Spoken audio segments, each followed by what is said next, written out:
and they lost that one. So it was maybe that played a factor in the first pick taking them off guard. Maybe those showing their first 2 picks changed something in their strategy. Possibly, but they banned Ganesh all weekend and then left him open and lose to it. So Yeah. here I was expecting them to have something to deal with the Ganesh, but they didn't really draft that way. There wasn't really anything to lock down a Ganesh or to punish him for being, well, he wasn't really in the front line, but there was nothing to really deal with getting out of the pillars or dealing with the knock-up or anything along those lines that just kind of locked them down at times. And Ganesh just is still a very strong support. We can see why he's been prioritized in this land so far. As Cronus Ravana get banned again, the Morrigan Khepri, no difference to last game's bans. Yeah. So do Direwolves now pick the Ganesh for themselves? It's a good question. I'm not sure how well Sporks plays it or if it's that effective. Because, sure, it was great. As you say, they're banning it basically every game and they lose to it. But do you even need to leave it open? Because you can pick, what, like an Osiris here, and then, or maybe a Camazotz again. But then you get Osiris Bologna. Right? You know your focus is going to come to Kiki this game yet again. It's been the story of the weekend is to camp solo, to camp Kiki especially. Why pick him as Cyrus when he's going to be camped? They pick it up, but I expect now Kanga to take that Ganesh. Yeah. And Ganesh probably Bologna was great. I mean, even Erling Shen. I think they'll take the Erling Shen away, so the Direwolves can't run the Erling Shen Osiris that worked so well for them in game 1. Yeah.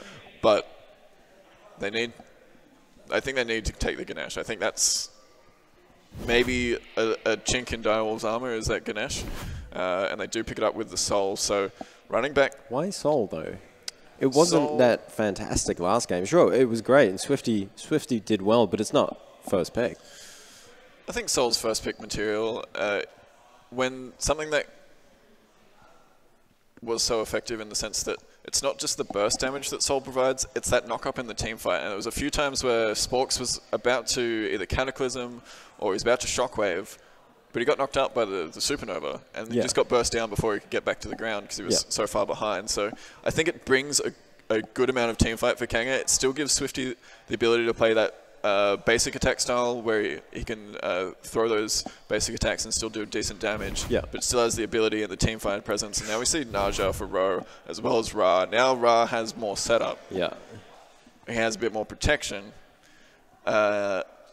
This potentially is very scary for Kanga now. They have to deal with the Ra snipes being completely set up. They have to deal with Naja doing a lot of damage before the snipe even hits. They pick up the Bologna for themselves, so they take that away from Direwolves. They now got some bans to work with where they know that the jungle and the solo lane are pretty much locked in now for Direwolves. Naja could still go solo as well. I'd say it still goes jungle because you got the Ra pick to go with it, but Kiki on Naja. I don't know if that's a wise idea for Direwolves. Sure, it's a possibility, but Kiki, normally a warrior player or a solo pick. You're talking about Ymir? It's Guardians. Oh yeah, Maxi's Guardians. Ymir's alright. Wish the Guardians Ares is Ares in some Ares cases. is better now, apparently. That is a terrifying thought. So look at these second round of bans. Geb Terra taken away. Erling Shen Odin taken away for Direwolves. I like this Erlang ban. It takes away the Bologna option.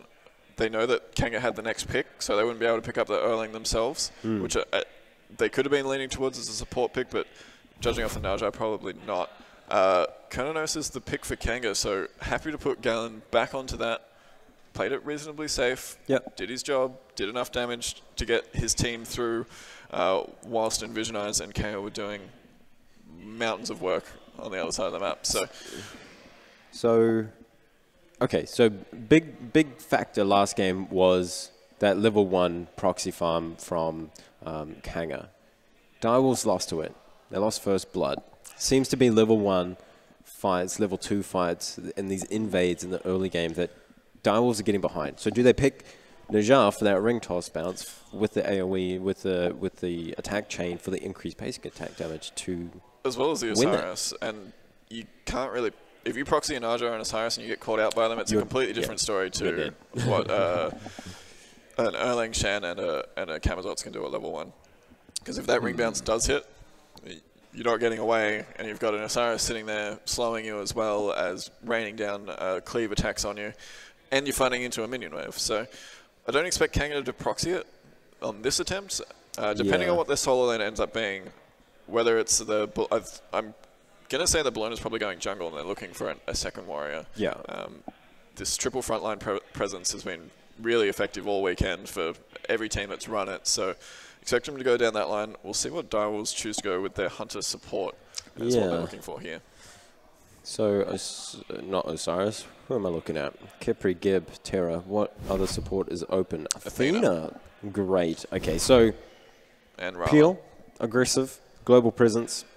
That's everything that Direwolves need. Yep. You know, in a support. Set up as well. So yeah. You can set up for Naja, you can set up for Ra snipes, you can even set up for Rama snipes, make sure that all three of those hit. Yep. We've seen how much damage Mingyu's been doing with those. Even in that loss, he was still raining down a lot of damage out of this guy, and it doesn't even need the taunt to hit all three. We saw him just nailing all of those shots time after time. So Direwolves, really nice draft here. They've got enough pressure to get through the early game, enough pressure to get through the mid game, and again, it's going to be, they're kind of pitching it on to Mingyu and say, hey, you carry this game in the late game. You just pretty burn much through them and absolutely destroy them. But so the thing for me is Sporks is the focus in the team fight. Kiki's the focus in the early game. Yeah. Ro needs to make them focus him out. He'll have Brace of Undoing. He'll have his own heal. He'll have Ra heal. He'll have an Athena ult to keep him alive. A bit longer as well, keep him a bit tanky with those increased protections on that ultimate.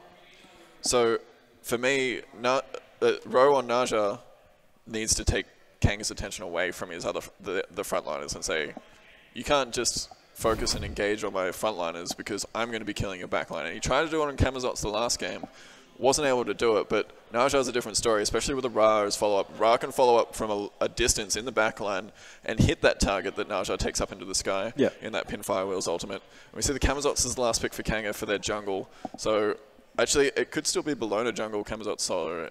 Those two gods are kind of interchangeable in both roles. As soon as I saw it, I was Bologna jungle versus the solo, right? So Bologna up against Osiris. How does that normally go? It used to be reasonably even. That was the thing. If you didn't ban Bologna or Osiris, you had to leave the other one open so that you could counterplay the Osiris or the Bologna, either one. Now that Bologna's taken a little bit of a hit, I think Osiris kind of wins that lane, but at the same time, Bologna still has disarm to deal with him walking at you, basic attacking. Still has block stacks as well. Still a reasonable matchup. I think it's still slightly favored towards Osiris. It's not too bad though, but I think Kamazots has a bit of a rougher time against Osiris. He still has the cleave, still has a lot of damage, has sustain, but Osiris has the anti-heal. So and then the Screech can be blocked, body blocked by the Osiris, so your wave clear is impacted. You've only really got the 3 to heal off and the Devour for minion damage, and it's rough for him. Does get a little bit rough. Who do you give this to in terms of team comps though? It's hard to tell at the moment. The Kononos is great, but up against the Ram from Mingyu, I mean, Mingyu's won every single lane this LAN, so there's no reason to count that out. So I'm going to give it to Direwolves because their early game is evened out with a great late game potential as well. So they've got the setup, as we've mentioned. They've got the Ram, they've got the Osiris, so it's balanced out between early, mid, and late. Yeah, you can see the Direwolves guys here getting ready for this game 3. Kiki doesn't look particularly impressed. I don't think he's enjoyed this 3-man solo lane, this LAN that he's been receiving. But look at Swifty. Look at that hair. His hair. It's on fire. He looks like a Super Saiyan, but he stopped halfway through. So it only applies to the hair. Yeah, that's it. And then he's not buff and he's got no lightning. Rip Swifty. Rip indeed. Have to pay respect, guys. We see the Soul Reliquary again for a cheater, bypassing the starter items as he seems to enjoy Soulstone for Swifty. Everything else pretty standard across the board. No real surprises. Horrific Emblem versus Teleport. KO is the one on the Bologna in solo, and Vision Eyes will take the Kamazots into the jungle. Ro floating around that. Okay. Proxy? Okay, why proxy this? If Ro lands a ring toss... They don't see Ro. They're dead. Okay, Ro shows his face now, and they decide not to. Yeah. That's all Ro had to do. He's going back to the mid lane now to farm with a cheater. So just making sure they don't cheekily try to proxy that. And Kanga smartly waited around long enough to make sure Ro wasn't there. And Ro just pops around the corner and says, hey, I am here.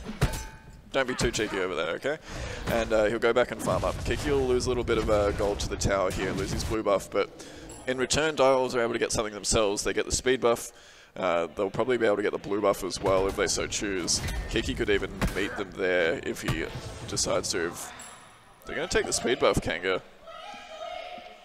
All right, yeah, so speed buff invade, but it's traded with the Direwolves. At the same time in the left lane, we saw that Direwolves started at lane, went to red buff and came back, but they knew that they would lose the pressure because of the wave clear that Galen has is so much more superior, as well as Tori Skies with that wave clear as well. And Ro uses that bracer to try to stay alive, but it won't be enough. And just 2 versus 1, Ro called out a position. He does manage to take the blue buff away so that Kiki can secure that for himself, but gets caught out kind of rotating back the wrong way through elementals. Kanga just finished it off and they say, hey, there's a Naja here. Do you want to maybe pick this up as a free first blood? Do exactly that. So Ro already sent back to base, now 2 levels behind Envisionize, who got that first blood bounty as well, so there'll be a lot of gold difference. So we said Ro needs to take the pressure off of his front line. Not exactly the way we were looking for him to do it. Yeah, no. I mean, normally we praise Ro on his positioning and his jungle pathing, but right there he just gets caught out. Maybe Kanga researching his pathing. Maybe just not expecting him to be... him not expecting them to not have done elementals already. Yeah. Expecting them to have done blue, speed, elementals, then gone back to lane. Just a little bit off timing on when they're actually rotating back through there. So maybe just a bit of misfortune. Kiki and KO throw in damage each other's way per usual. Kanga will pick up their own red buff here. They've actually got a lead pretty much across the board, across the map. I'm guessing they're able to invade onto the purple buff and take away the oracles as well. So just a little bit of a lead here for Kanga. Already about 1,000 gold. Kiki, KO, more damage. Yeah, so... KO actually hit his ultimate there. I'm surprised he didn't ult immediately onto Kiki like we saw last game. And try and get that solo kill, even if it was on the tower. He would do it right now. If he was like 100 health lower, then... Well, the archers were there. He would have taken extra poke from the archers as well, so... Yeah. Maybe just didn't have the other abilities online to follow up on the damage that maybe needed to kill Kiki, but interesting enough, KO just kind of controlling himself a bit there. Speaking of KO, I mean, this year he's improved so much. I mean, from arguably maybe 6th tier kind of solo laner, but now he's beating Kiki Omi on the solo lane. He's getting... I think KO's been a beast in solo for a while now, though. Really? I don't think he's had the team alongside him to really shine through, because other teams are able to go, okay, KO's the problem. So they focus KO out. KO in his mechanics has always been a solid solo laner when he's given the opportunity to just go out at 1v1. He's always been that aggressive player. Yes, he's come across and come along in leaps and bounds, but... Look at this. Everyone's collapsing on this blue buff. So many people coming in for Kanga as well. The taunt onto Envisionize, but he goes straight up into the sky after using the beads. And beautiful stun coming out from Kanga. Ro using that ultimate defensively, but it's already 2 kills in favor of Kanga. They're going to get the blue buff. They're going to get the speed buff. Ochita using that snipe, not going to secure it. And Kanga in game number 3 looking to shut down Direwolves before they can get to the grand finals. We saw the power of the Dharmic Pillars out of the rotation from Tori Skies. Locked them all in one little area. Then you've got the solo dumping down on them, forcing them into those pillars, doing even more damage. As well as you've got Envisionize raining down in the Ban Out of Hell ultimate. And just deleted Sporks and Kiki. The 2 tanky, I mean, inherently tanky targets. They're not tanky in terms of builds just yet, but just... Direwolves keep trying to defend these buffs when maybe they just look for it elsewhere. They knew that Kanga's buffs were spawning. Why not just let their own buffs go and invade themselves, make sure they're not losing anything, instead of trying to defend, and if things go wrong, they fall a little bit further behind. And that gives Kanga the opportunity to start trying to run away with this lead. Yeah, it's the little things. They're grouping up for the stuns, and then it's just follow-up damage from Kanga coming through onto multiple targets, so it's easy pickings for Kanga. And Direwolves just... what could this be? I mean, they look uncomfortable, maybe a little bit tilted and angry, and so they're trying to win these fights. But Kanga are just like moving forward. They're doing their own thing. They haven't changed their play style in any of these 3 games. No, exactly. It's not like Kanga are doing anything particularly different, especially in the early games. It's just Direwolves just aren't responding in the way that we expect them to respond. You know, they're kind of going into these fights where they're not guaranteed to win it. In that situation, they saw the 2 people on blue buff. They didn't have the ward coverage in mid lane, didn't see the rotation coming from Tory Skies and Swifty, and it caught them off guard. They're like, yeah, we've got a 4v2 fight, engage, engage, engage. And all of a sudden, Dharmic Pillars, Supernova, and they're just both dead. Yeah, that was fantastic. They even got Rose ult to force him to escape as well. So treat Naja using his ult to escape is not the greatest. It's never a good feeling because you're like, well, there's a lot of my damage down, but not completely useless without it, but very much having to play more cautiously. Kiki coming over here trying to punish KO as well as Ro here. The Eagles rally comes down. The ultimate coming from both supports here though. Torn onto Torre, and they just sort of stand there looking at each other for a couple seconds. Ochita actually picked off in the backline by Envisionize, who caught him rotating. There is the ring toss as well to try to reply with some damage, but it deals absolutely nothing. 4-0. Ochita just caught too far out of position, and he can't heal himself. He can't help himself. Yeah, and that's the problem with Ra is you've got these targets that can stick to you. Envisionize, able to throw out that slow, it does so much damage as well. And just able to lock down the Ra, especially in this early game, he's only got a Swift Wing. No boots available to him. And that whole time, Kiki actually lost a bit of farm to the tower, and they'll lose their speed buff, their blue buff yet again. And Kiki's only a level behind, but the gold difference now is starting to be significant enough that, again, Kanga can try and run away with this game. Cheetah's got his Book of Toth, online now, so he'll be stacking that up, starting to do a lot more damage, but survivability is kind of the issue at the moment. Yeah, it certainly is. They need to be able to continue through this, and it's weird that survivability is the issue, because they've got kind of this siege comp where they can heal themselves up with Naja, with Ra, but they just die far too quickly. Yeah. Athena's now got a bit of cooldown with those boots. Ro takes up. They've already used 2 ultimates onto the support. We talked about this with Kanga doing it last game. In game 1, they put too much into Sporks. And now it's just the reverse. Direwolves in game number 3 are doing it too much to Tory Skies. They used 2 ultimates and got nothing. They didn't even get him below half HP. The Ganesh, while he is inherently tanky, he doesn't have that many protections online. Has a bit of health with a reinforced grid, some CCR, but yes, they didn't burst him down, but they did end up getting his ult. And while it's on a shorter cooldown than the ultimates that they use themselves, at least that's off the map for that next fight, because the Dharmic Pillars have been doing a lot of work for Kanga in both the games that they've played on so far. Yeah, they certainly have. Gold Fury ward control is now the topic for Kanga and Direwolves. It is superior, though, for Kanga, because they've got that Sentry Ward on it, but the routes leading there are for Direwolves. So, wards overall, I like how it's improved today than what it was yesterday. It was pretty horrific. People weren't placing wards, but Kanga have improved there. They've improved in their early game, and then their mid game that we saw last game. Yeah, I think they sat down last night and said, okay, look, watched over the VODs. Yep. Watched all of the games and said they probably have a plan with warding, and they would have looked at those games and gone, wait, we never had any wards on the map. Whoever's responsible for watching the VODs and going, okay, what are the little things that we can do better? Warding would have been one of the first things that was brought up. 100%. Not chasing things was the other thing, and they chased in the first game. Second game they chased once, and then they calmed down. Whoever the shot caller is would have said, okay, hold on, something would have tweaked where maybe their coach has said, don't chase, and they're like, oh wait, that's right, we're not meant to chase these kills. And we saw how effective it was for them. They actually got Direwolves to a point where Eagles rally up to Row here, forced to ultimate away. Spork's in a bit of trouble as well, Dharmic Pillars used. So 2 ults for 1, and they're looking to take this blue buff away again. Yeah, and they will be able to successfully steal that one, because Direwolves are nowhere near the right position to secure that, and it's the speed buff again. Look at these timings from Kanga. They're exactly there when it spawns. As soon as it spawns, it's already dead. Speed buff taken now too, and Direwolves, their own jungle is gone, and they're not invading, they're not replying. They can't invade, they can't reply. Portal Demon even starting up now for Kanga. Can't see what the health is, who takes it, and it is actually Direwolves. They do steal it away. Envisionize, half HP up in the sky. Athena ultimate from Sporks. He's at 10% HP. That was so close for Kanga, but they lose the Portal Demon, and they don't pick up any kills. Yeah, Mingyu fires Galen in the jungle and forces his ultimate for peel for himself.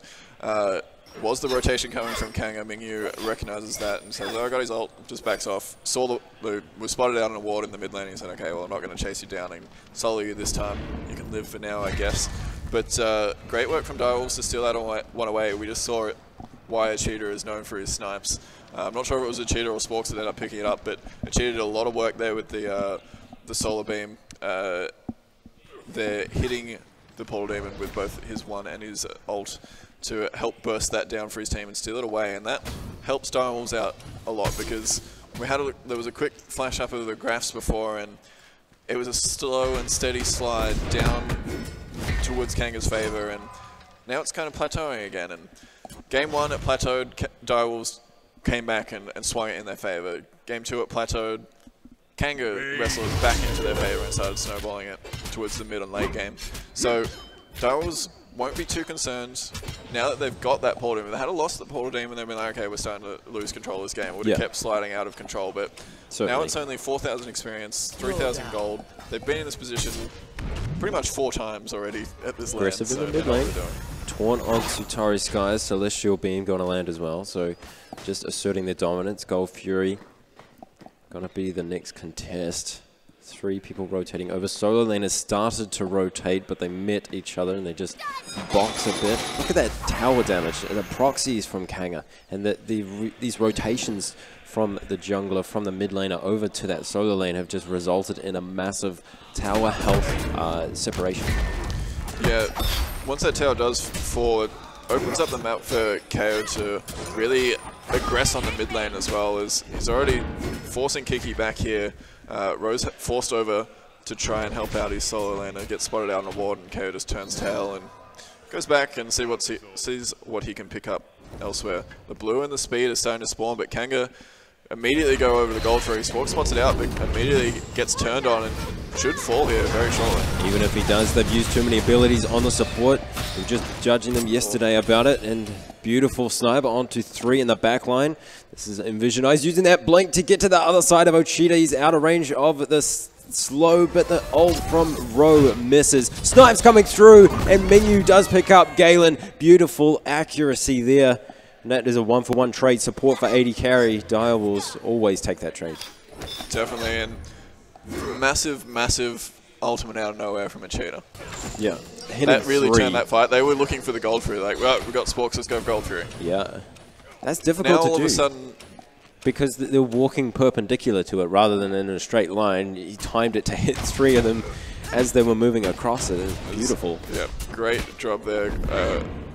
We see why a cheater's known for his, not just his objective snipes, but his snipes in general. Yeah. He can hit you from anywhere. You're just out of nowhere. You already saw how much damage that. It's not even fully stacked on the Book of Thoth yet. He only has pen boots online.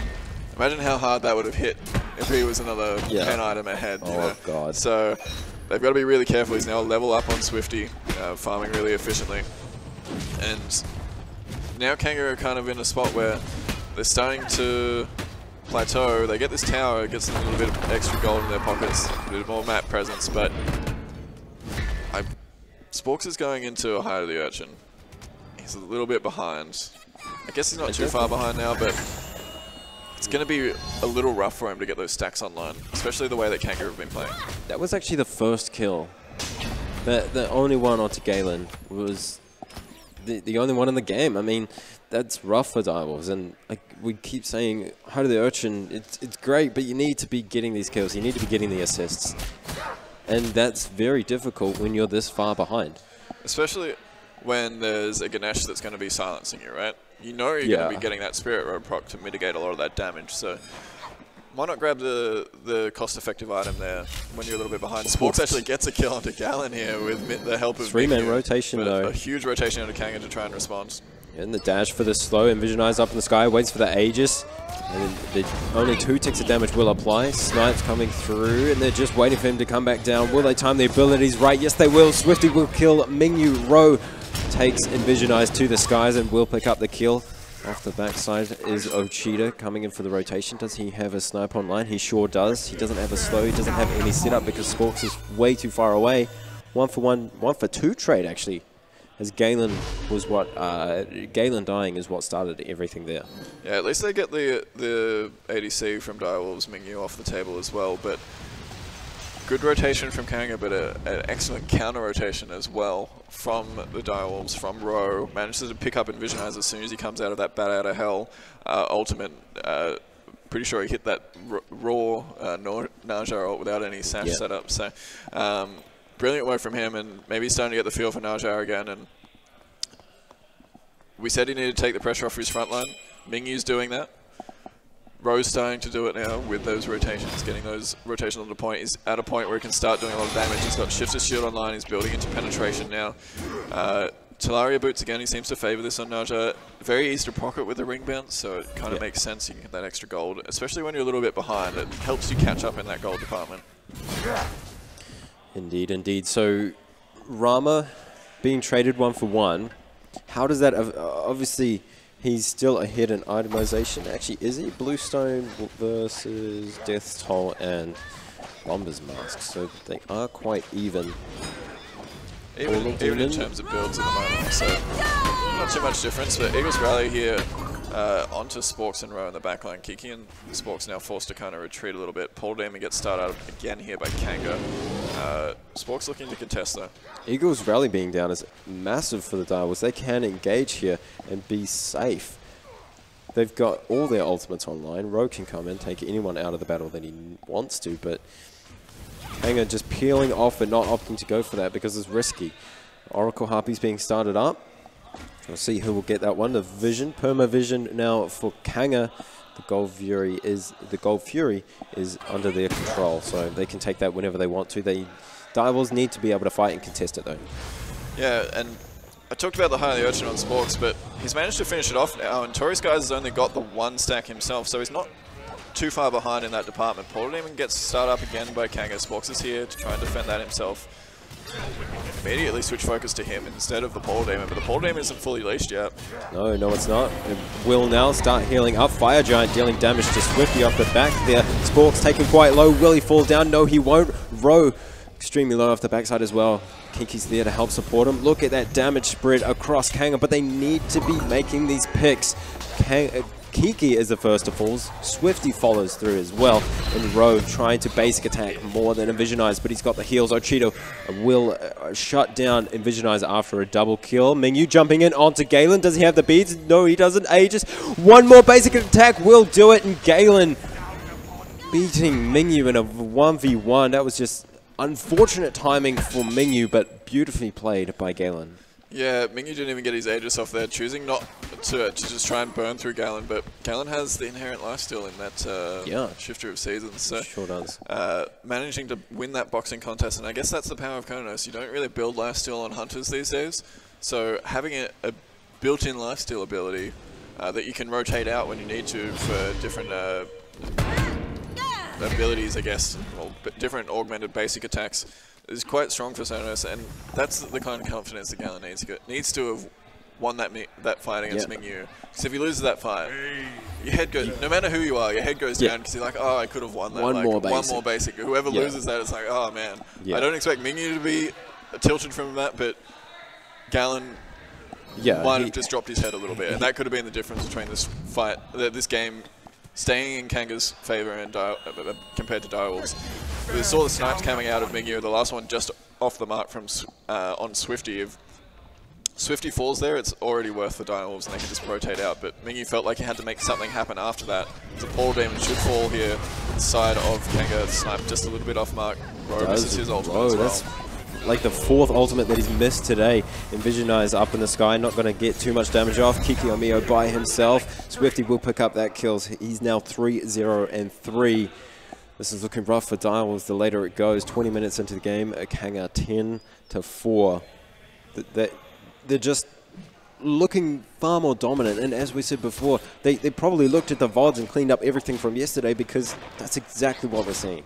Yeah, it's not what we're used to. This double elimination bracket is something different that we haven't seen before. Yeah. And teams having the ability to look at a loss and go, okay, this is what we can do better, and immediately being able to enact on it the next day makes a big difference. They pick up a gold for here now. They're starting to extend this lead. Kanga aren't falling off the way they were yesterday. No, they're certainly and not. Direwolves can't rely on them falling off. They need to make things happen for themselves. They're not out of it by any means. It's now 6,500 experience, 5,000 gold, but they're still able to fight. Direwolves are still able to fight. We saw how close they were to winning the team fight over the first Portal Demon engagement, but Kanga got the best of it. Kiki, you said Kiki on his own. That's kind of been the story so far. Is Kiki's going in and trying to make things happen for his team, but they're not ready to follow up for him, and he's just kind of getting burst down and deleted before he can really be effective. So a little bit of a rough time for Kiki so far. But at the same time, Direwolves still in a position to get back into this game. Yeah, they're a couple of towers down now. They're a couple of objectives down. They haven't lost a fire giant yet. It's still a little bit early for Kanga to really look at that unless they can get a clean fight. But Wingblade now online for Sporks. He's not as far behind as he was in the last game on Geb, so he's able to still set up for his team, but the timing's just been a little bit off, right? Yeah. Cheetah looked to snipe the Portal Demon away, and that was a lot of damage taken off the board. He didn't actually hit any members, I don't think, of Kanga. Maybe you might have hit KO in the backline, but not enough to swing the fight in their favor. Not like that triple snipe that they... Like, if he hits that triple snipe again, the fight goes to Direwolves easily. But he's looking for the objective, which is, sure, the right call, but maybe he just waits for that Athena taunt to really set up. Now we see Eagles Rally and the Defender Olympus from Athena as well to help heal for his solo and a kicking. I'm looking at Ochita because he was rotating over, but Swifty and Torrey Skies were right there, and that happened before. We saw he died to the Kamazots as he was trying to rotate. That was last game, right? It was this game, yeah. God. It's all melding into one. Caught him out at the back lines, but Envisionize is now in trouble as the ultimate out of that was Kiki, as well as Ro takes him up in the sky, finishes him off. The first pick there for Direwolves is now 5 versus 4, but the health bars tell the story. Direwolves need to retreat, they need to make that pick, and then they just need to back off because Kanga's still far ahead. What's the gold lead? It's nearly 6K, and that is, well, 5K. So Kanga overextending just a little bit, but it's down to the mechanics. They could have won that fight, but Direwolves just turned it around.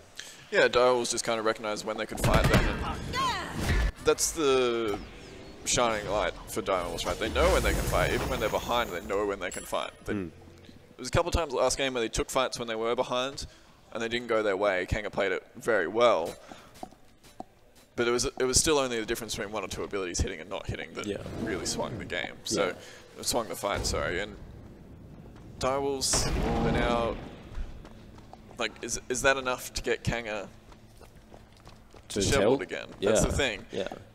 It happened last game and they were able to stabilize themselves, but they're still quite young and inexperienced players. Just because that happened last game doesn't mean it'll happen again this game, but Direwolves need to start getting those picks more frequently and starting to get into the heads of Kanga and playing this more psychological side of the game and trying to shake these younger players and trying to get them out of their comfort zone that they're clearly in, where they can just kind of go in and engage and get these fights. They lose that one pick. They don't lose a lot of players that manage to disengage in time, but is this enough for Direwolves to start swinging the momentum back into their favor? That's the question. We will certainly see both carries in this duo lane taking that TL1. Mingyu trying to fight, but 3 members of Direwolves and Kanga around that portal demon as it's respawning. They want to get that vision control so that tier 1 tower will fall in the left lane. Torn onto KO, taken quite low. 2-man stun by KO. The bludgeon will hit Rowe. He's down to about half. Does he have the bracer? I think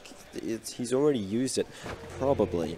Maybe. Just holding on to it. We'll see. I think he'll just hold on to it for now. No real pressure of him dying there just from KO. Doesn't have enough damage to solo Rowe just yet with that Eagles rally down and the bludgeon didn't swing down as well.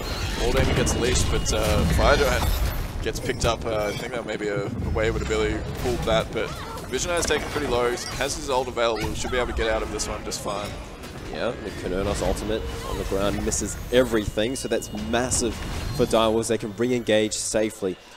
They have all their ultimates online. Kanga only have 2, and that's Envisionize and Swifty, so they've still got to be aware of that. That is a lot of damage. But just balance-wise, I mean, Direwolves, they can engage. Yeah, Paul Demon gets started up here by Direwolves. Maybe looking to bait Kanga back into this fight, knowing that they have the ultimate advantage. That's exactly what they do. Force the beads out of Gallon there, but we've got KO in the back line here. Oh, sorry, Envisionize aggressing onto Rowe, forcing the defender Olympus out of Sporks.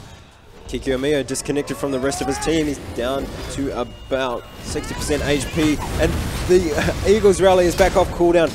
Galen picking up a double kill onto Sporks, on to Kikyomiya as well. So 2 of the front line is already gone. That's all of the front line, excuse me. Triple kill onto Galen. They're going to take that speed buff as a reward. Mingyu using that beast, but he's still knocked off. And he does take down Tori, but it doesn't matter because he dies as well. Ochida can't engage. Portal Demon for Kanga, and 4 kills. 4 for 1 in the favor of Kanga. They get that Portal Demon, and now that lead is gradually increasing again, or spiking up now after that fight, and Cheetah, the only one around, picks up his own speed buff. So at least Direwolves got their speed buff. Is he going to steal? But he could be floating around looking for this fire giant. Almost off cooldown. Almost. Just throw the one through the wall, to be honest. Nah, the timing was off. He goes all the way around the back. They spot him there as well. He's going to be in a lot of trouble. Blink over the wall by Envisionize. See you later. Dies before he even gets his ultimate off. Unfortunate there for a cheater that he just kind of came around the corner. He just had us stuck on the other side of the wall, throwing something over the wall, just in a hope of stealing it, but he's trying to get vision to see how low it was before showing his hand. Unfortunately, falls as a result. He was pretty quick there as well. It looked like he had a speed buff, but he still went around the other side. But Ochida should know that if you're on that side and they have vision of you, they're going to kill you every time, especially Rai. He doesn't have any quick way to escape. Anytime. It doesn't have any self-peel really other than a slow, as well as movement speed increase. But I think it was just more of a, if I'm going to show my hand, I want to make sure that I'm stealing it, rather than just YOLOing over the wall, I guess. But yeah, maybe he could have just kind of popped down the heel, even from his side, even if they had vision of him. If they had vision of him, they would have reacted, right? They didn't leash or look to peel around the back of the fire giant pit, so that kind of is a tell that they don't have a ward back there. So maybe he could have just thrown the heel ticks over the wall and then walked away and be like, oh, if I don't get it, I don't get it. If I get it, great. Gold Fury goes to Kanga now. And now the same thing's happening as what happened last game. One big fight goes to the favor of Kanga, and now Direwolves on the back foot, on the verge of going home. Yeah, this is... backs against the wall kind of stuff. How do they react? They've got to collect themselves. Kiki was disconnected in that last fight. Like, he was so far from the rest of his team, and he's the frontliner, right? But it just seems that the synergy has been off this entire series between Kiki and Rowe and Ochida, Sporks, and Mingyu. Like, Kiki just needs to group with the rest of the team. But what we've seen is that Kanga capitalize on that, and they go, oh, he's grouping. Let's just Bologna ult, get the 2-man stun, and kill them both. So yeah, and it's been really effective. They've been kind of caught out in these jungle little laneways where Eagles Rally just becomes so much more effective because you catch 2 or 3 people with that Eagles Rally, and it pretty much swings the fight. That's the beauty of Bologna. While she's a little bit weaker than what she was, she's still terrifying if you catch her and get caught out by her in any position on the map, but especially in those jungle lanes. 29 minutes into the game, 15-6. Kanga leading. Gonna start sieging down this Phoenix. All towers gone for Direwolves. This next team fight could dictate the end of the game for Direwolves. They have to win it. They have to be able to defend. Fire Giant on 4 members. The only one without it is Torrey Sky, so that's the support, so it doesn't even matter. His damage is not even relevant. So we'll see the initiation. Who will start it off first? It should be KO with the Bologna ultimate. Increasing the damage, increasing the protections, and we'll see what will happen. Okay. This is super important for the Direwolves. They need to be able to survive. KO taunted under the tower. There's the Dharmic Pillars as well, under the Phoenix. Kiki taken extremely low. He's half HP, but it doesn't matter! Direwolves going home, and Kanga with the hands held high. Wow. Take down the beasts. Moving on to the grand finals to face Legacy. What? The power of double elimination. Wow. Kanga, Visionized. 2-0. You can see him having a good dance up on stage. They are absolutely wrapped, and who can blame them? They've just taken down the powerhouse of Smite OCE for the last 2 years. I mean, sure, Direwolves have lost to Legacy a couple of times.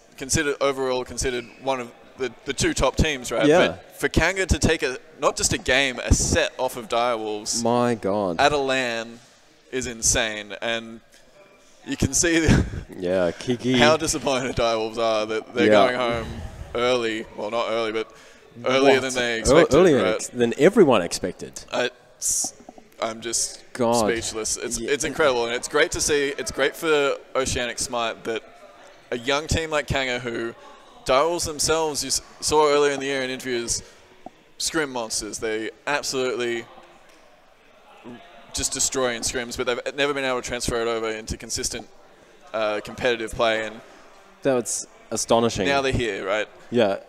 We talked about they need to be more controlled in the mid game. They did exactly that. They got those objective fights. They got the good picks. They didn't overextend chasing for more when they didn't need to. They made Direwolves come to them once they got the pick. So great job there from Kanga, and I'm looking forward to the final and see if they can do it again against Legacy, right? Kanga will be able to bring that momentum of taking down Direwolves up against Legacy, which we will see after this very short break, guys. Don't go anywhere.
got a gift for you.